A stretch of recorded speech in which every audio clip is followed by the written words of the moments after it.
Making a QQ account is pretty simple. All you need to do is just follow some tips and guidelines on how simply you can do it.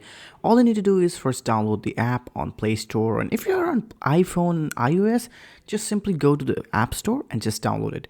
After downloading it, just open it. It's so simple. You'll see a penguin and see just blue button on the right side. Click on it. After clicking on the blue button, you'll see some details to enter. All you need to do is go to sign in, sign up. You need to put some details and just click on the blue button. If you want to make a new account, you have to click on the left button, which has blue border but white color background. Here you have to go enter your number. You have to enter your mobile number. Remember, it's important step, so remember it should be your mobile number.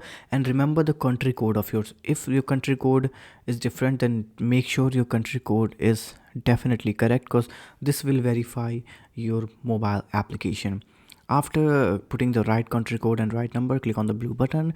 After clicking on that, you'll get a OTP and the stuff to just recaptcha stuff to just verify your human account. After verifying the captcha and stuff, you'll be able to create the QQ account in such easy step. And I'll see you in the next one.